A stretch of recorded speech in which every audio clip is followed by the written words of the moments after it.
Proklamasi.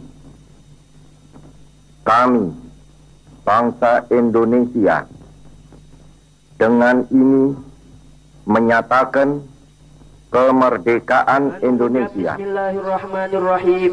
Upacara pengibaran bendera merah putih dalam rangka memperingati Hari Kemerdekaan Negara Kesatuan Republik Indonesia yang ke-76 pada hari Selasa tanggal 17 bulan Agustus tahun 2021 segera dimulai.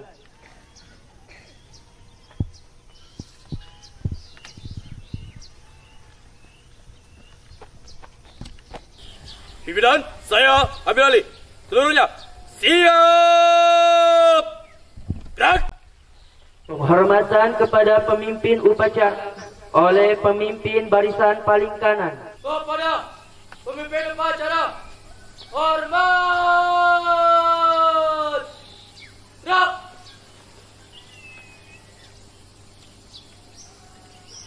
Tegak! Gerak! Laporan tiap-tiap pemimpin barisan kepada pemimpin upacara.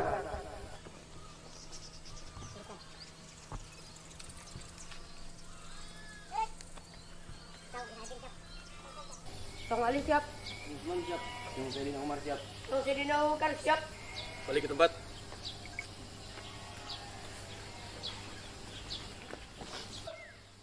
Gerak!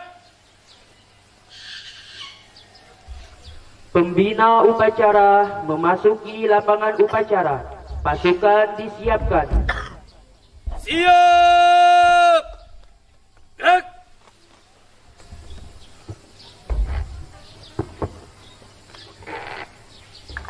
Penghormatan umum kepada pembina upacara. Kepada pembina upacara, hormat! Gerak! Tegak! Gerak! Laporan pemimpin upacara kepada pembina upacara bahwa upacara siap dilaksanakan.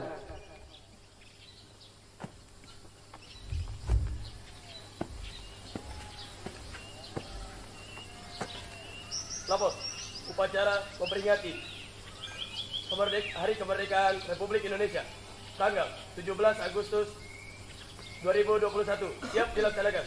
Laksanakan. Siap laksanakan.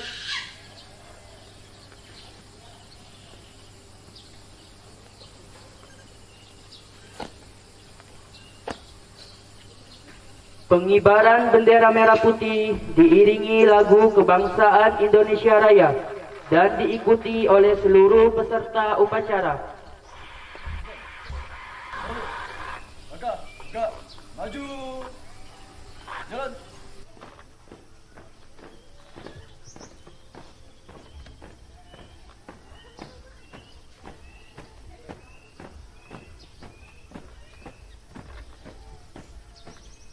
Hadap, kanan, hancing. Mulai. Buka formasi. Mulai.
Tegak!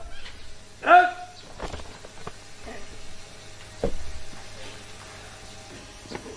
Tegak, maju.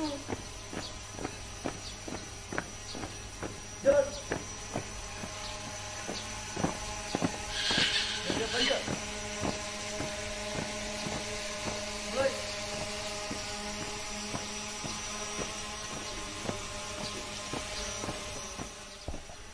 فاتح إلى حضرة النبي محمد صلى الله عليه وسلم وعلى آله وأصحابه وذريته، خصوصا لأبطال تحرير بلد إندونيسيا المجاهدين في سبيله على هذه النية وكلمة صالحة. وإلى حضرة النبي الفاتحة.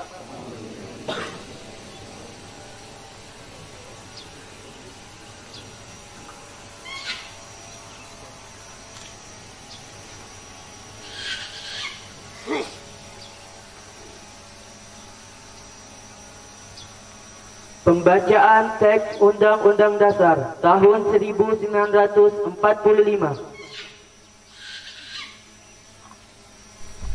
Undang-Undang Dasar Negara Republik Indonesia tahun 1945. Pembukaan bahwa sesungguhnya kemerdekaan itu ialah hak segala bangsa, dan oleh sebab itu maka penjajahan di atas dunia harus dihapuskan karena tidak sesuai dengan peri kemanusiaan dan peri keadilan.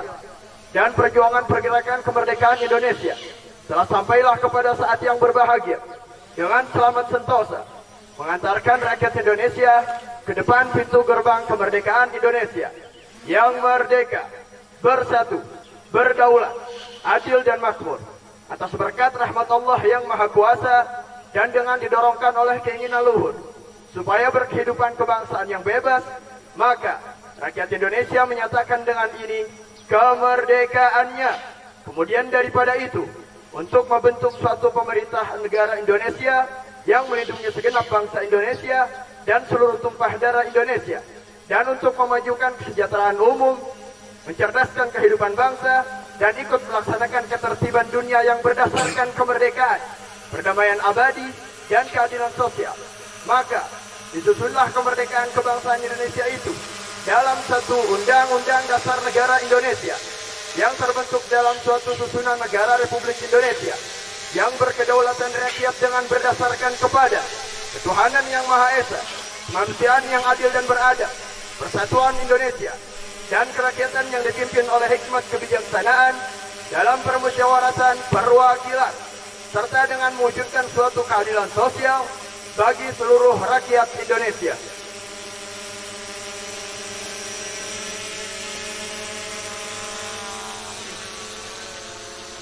Pembacaan teks Pancasila oleh pembina upacara diikuti oleh seluruh peserta upacara.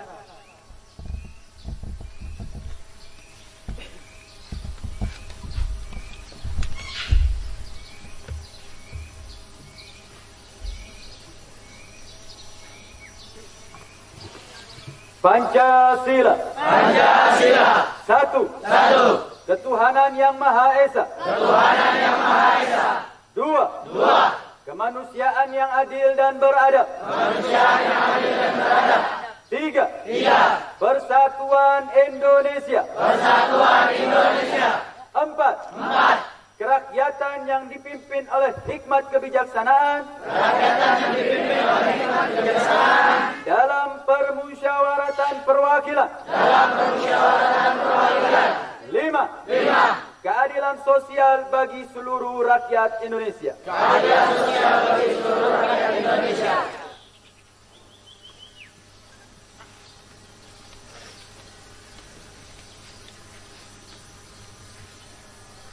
Pembacaan teks proklamasi oleh pembina upacara diikuti oleh seluruh peserta upacara.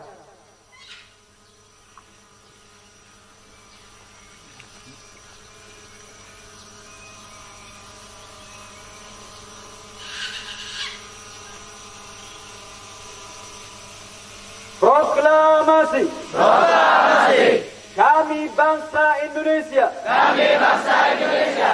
Dengan ini menyatakan kemerdekaan Indonesia. Hal-hal yang mengenai pemindahan, kekuasaan dan lain-lain diselenggarakan dengan cara seksama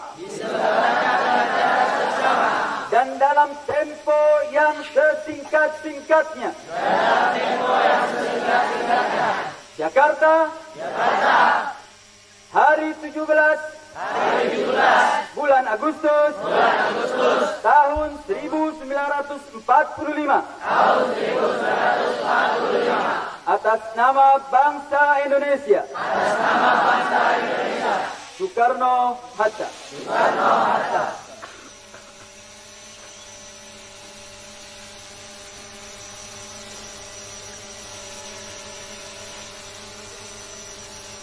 Pembacaan janji santri.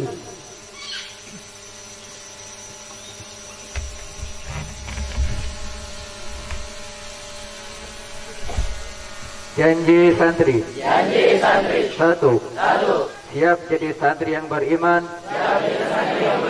dan bertakwa serta berakhlakul karimah. Dua. Siap jadi santri yang taat kepada Allah Subhanahu wa taala dan Rasulullah sallallahu alaihi wasallam dan tunduk kepada kedua orang tua serta patuh kepada guru. Tiga. Siap jadi santri yang ikhlas dan tulus, rajin dan tekun, serta sabar dan tabah dalam menuntut ilmu agama Islam. Empat. Siap jadi santri yang mematuhi semua tertib markas syariah dan siap diberi sanksi hukum dari tiap pelanggaran sesuai aturan markas syariah. Lima. Siap jadi santri yang ditugaskan kemana saja dalam dakwah untuk meraih ridha Allah Subhanahu wa taala. Pembina upacara, pasukan diistirahatkan. Untuk amanat, istirahat di tempat. Terus.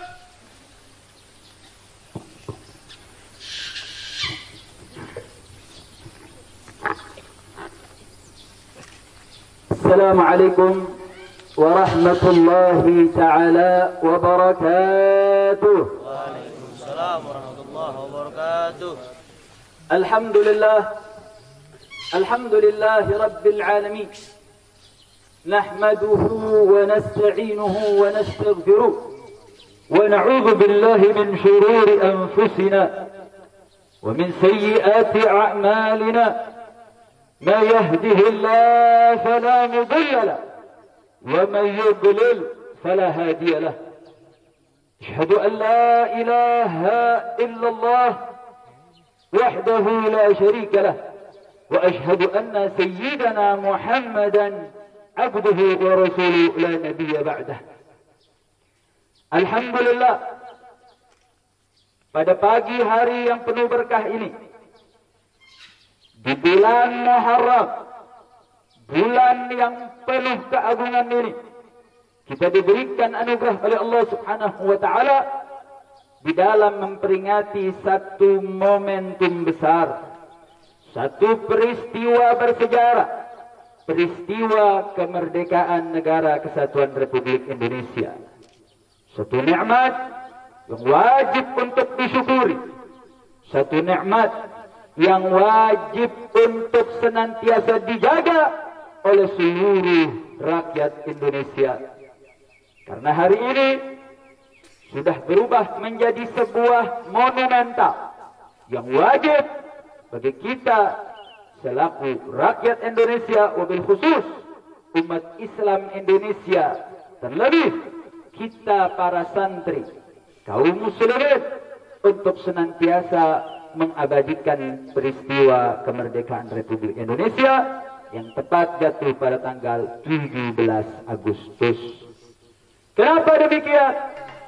Karena 17 Agustus adalah momentum bentuk pengorbanan para pahlawan-pahlawan bangsa yang mereka mengorbankan harta mereka, mengorbankan tenaga mereka, mengorbankan pikiran mereka untuk menegakkan hak-hak mereka, untuk memperjuangkan hak-hak kebebasan yang diberikan oleh Allah Subhanahu wa taala, yang direnggut oleh para penjajah, yang mana hal tersebut bertentangan dengan ajaran syariat Islam.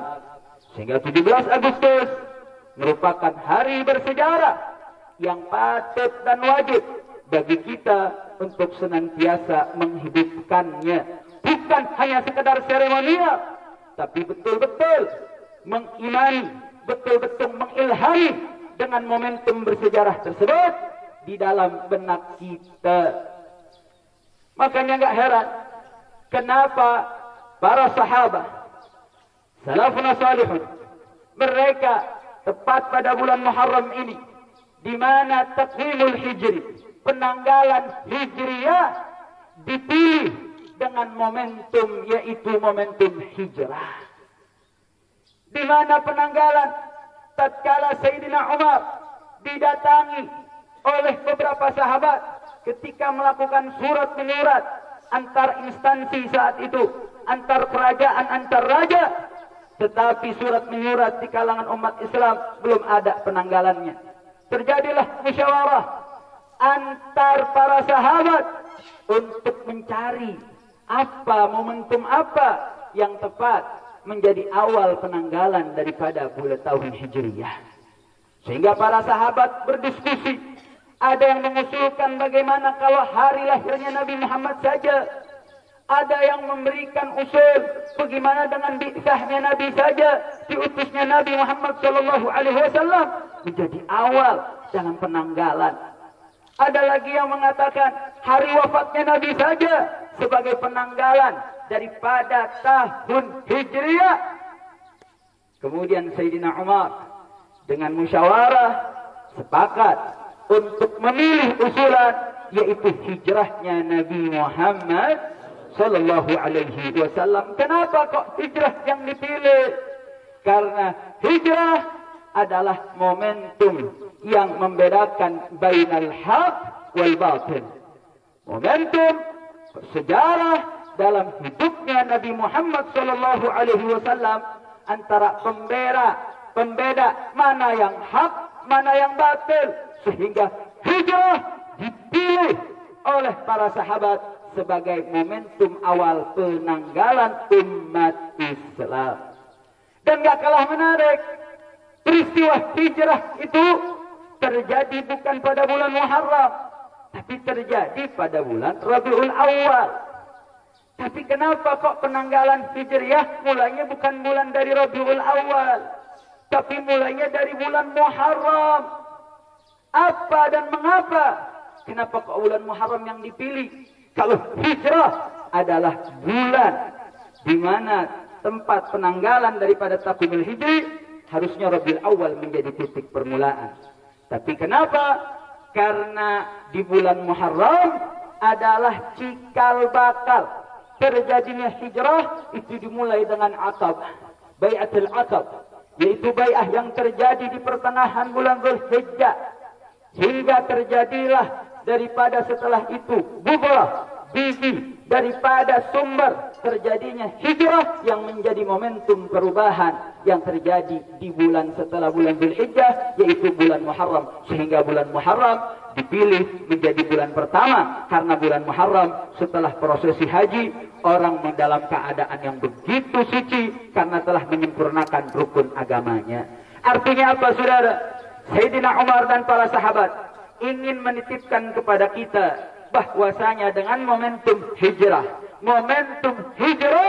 menjadi titik untuk senantiasa terekam dalam benak kita, untuk kita senantiasa mengambil nilai-nilai bagaimana pengorbanan Rasulullah sallallahu alaihi wasallam begitu luar biasa dalam hijrahnya. Begitu juga para sahabatnya, mereka rela berkorban, meninggalkan anaknya, mereka rela berkorban, meninggalkan keluarganya, meninggalkan hartanya. Untuk apa? Li'ila kalimatillah, untuk meninggikan daripada nama Allah, meninggikan agama Allah. Artinya apa, saudara? Bahwa agama kita, agama yang betul-betul meninggikan pengorbanan.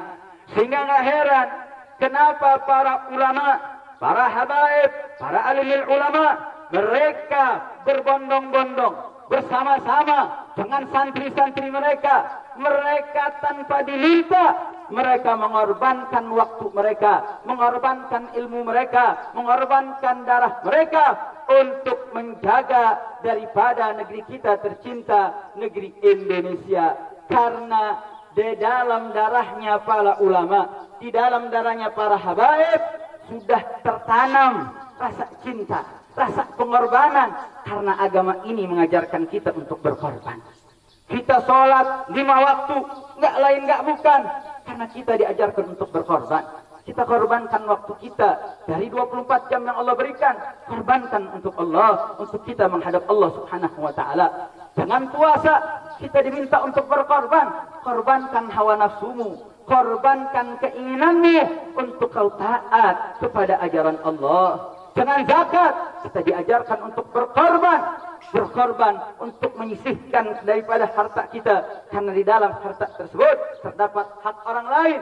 Seluruh ajaran kita, kalau kita tarik benang merahnya, kita diminta untuk berkorban. Kenapa? Karena berkorban terdapat unsur tahqiqul ubudiyah.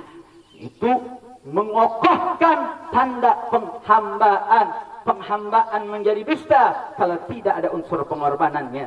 Sehingga berkorban menjadi hal yang biasa untuk para ulama. Berkorban menjadi hal yang kecil bagi para santri, murid-muridnya ulama. Jangankan berkorban harta, jangankan berkorban tenaga, berkorban nyawa sekalipun untuk membela Allah dan Rasulnya adalah satu hal yang menjadi keniscayaan bagi bangsa umat Islam di Indonesia, bahkan di seluruh dunia. Karena rasa pengorbanan sudah menjadi satu keniscayaan. Makanya nggak heran, saudara, ketika para sahabat bertanya dengan Rasulullah Sallallahu Alaihi Wasallam, ketika ditanya apakah perjalanan hijrah kami ini seperti berperang, apakah nilai hijrah kami bersama Rasulullah Sallallahu Alaihi Wasallam terhitung sebagai ghazwah, sebagai perang? Belum Nabi jawab, Allah Subhanahu wa taala yang jawab, saudara. Dalam tafsir Imam Al-Baghawi menyebabkan sababun nuzul. Bagaimana Allah Subhanahu mengatakan innal ladzina amanu wal ladzina hajaru wa jahadu fi sabilillah ulaika yarjuna rahmatallah wallahu ghafurur rahim. Allah Subhanahu wa taala sampaikan innal ladzina amanu, sesungguhnya orang-orang yang beriman, walladzina hajaru, dan orang-orang yang berhijrah, wajahadu fi sabilillah, dan yang berjihad di jalan Allah, ulaika yarjuna rahmatullah, mereka itulah orang-orang yang senantiasa mengharap rahmat Allah. Dan mereka itu, dan Allah Subhanahu wa taala Maha memberi pengampunan dan memberikan rahmatnya. Yang menarik dalam ayat ini, Allah Subhanahu wa taala berikan ciri-ciri bagaimana orang-orang yang berhijrah, yang dia meninggalkan tanah airnya untuk berjuang membela Allah dan Rasulnya, menjadi satu nilai yang begitu tinggi hingga disetarakan seperti orang yang berjihad fisabilillah. Bahkan nggak sampai di situ, digolongkan sebagai orang yang mengharap rahmat Allah. Sehingga iman dapat melahirkan pengorbanan. Dengan iman kita akan rela untuk berkorban. Dengan iman akan muncul kekuatan. Dan itu yang kita lihat, saudara, bagaimana peran para ulama dalam mempertahankan negeri ini. Tatkala mengusir para penjajah, nggak lain nggak bukan kekuatan iman yang berbicara, kekuatan ketaatan kepada Allah yang terlihat, sehingga mereka nggak pernah takut. Bagaimana kita lihat kisah tokoh-tokoh nasionalis kenapa mereka berani untuk maju? Nggak lain nggak bukan karena di belakang mereka ada para ulama. Ada para alimul ulama yang mendorong mereka untuk maju, untuk tegakkan daripada harkat martabat bangsa. Bagaimana kita dengar kisah Soekarno, bagaimana yang membacakan proklamasi. Sebelum dia membacakan proklamasi, dia mendatangi Habibana Ali bin Abdurrahman Al-Habsyi, sahibu Kuitang. Bagaimana, kenapa kok Insinyur Soekarno sebelum membacakan daripada proklamasi mendatangi Habib Ali Kuitang?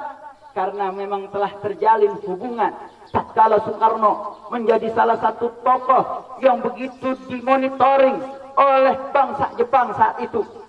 Karena Habibana Ali bin Abdurrahman Al-Habsyi merupakan tokoh yang memberikan motivasi, yang mengajarkan bagaimana nilai-nilai agama untuk bisa diyakini oleh Soekarno. Sehingga Insinyur Soekarno begitu terikat dengan Habibana Ali bin Abdurrahman Al-Habsyi, sehingga ketika saat anak muda mengajak Insinyur Soekarno untuk segera memproklamirkan, dia meminta izin kepada Habibana Ali.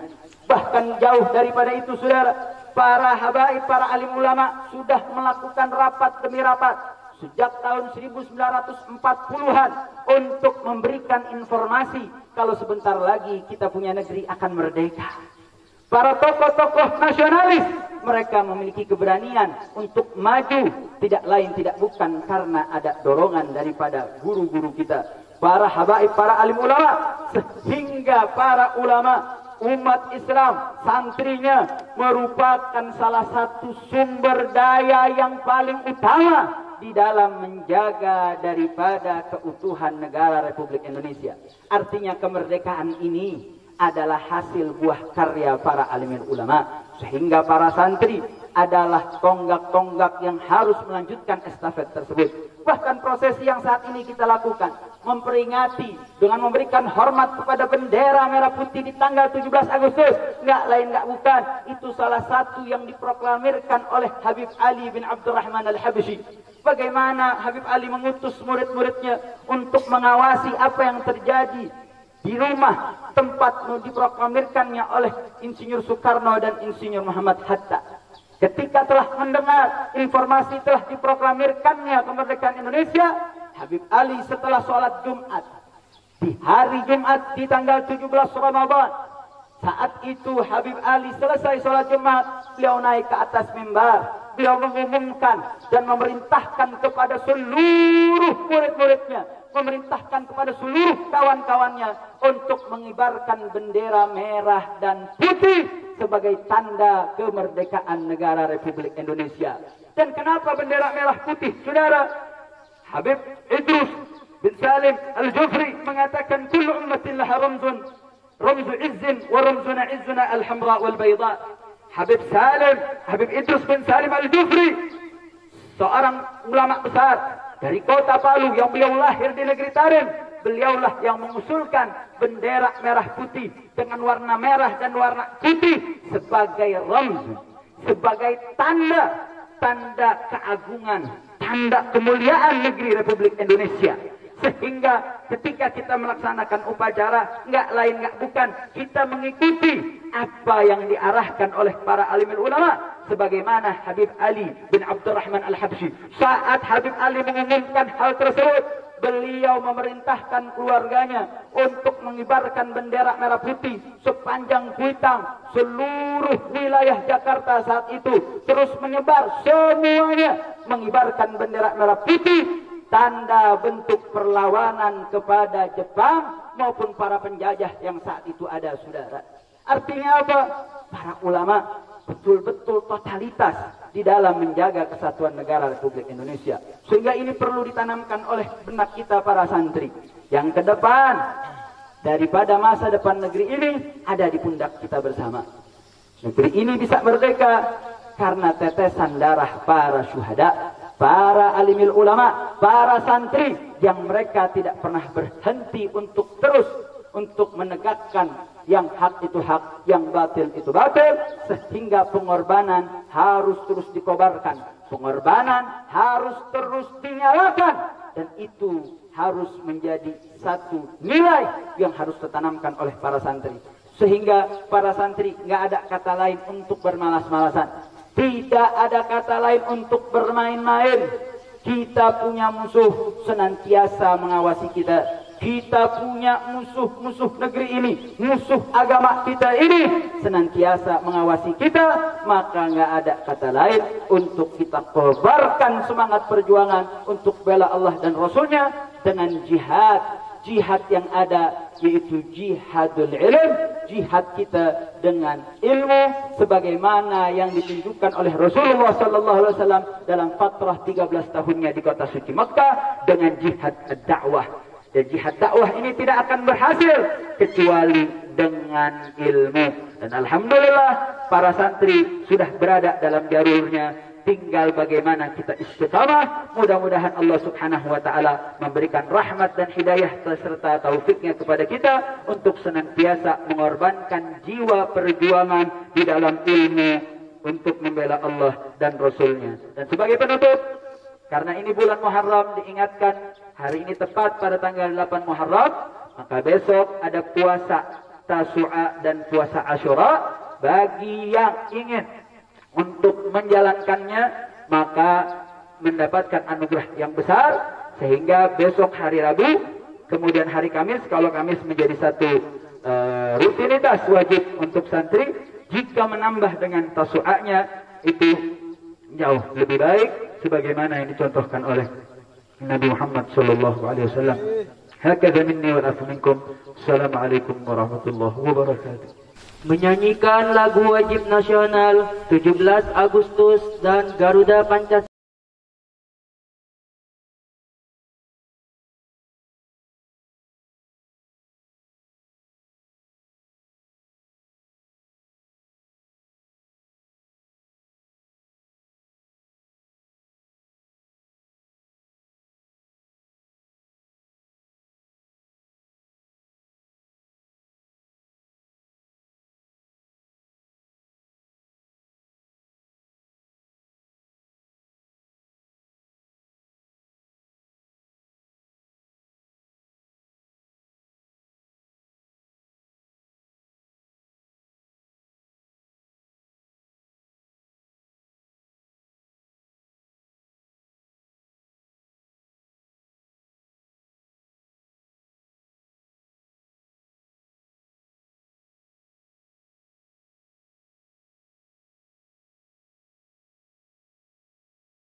فمن أنت يا حبيب فمن أنت يا حبيب فمن أنت يا حبيب فمن أنت يا حبيب أأنت سيدنا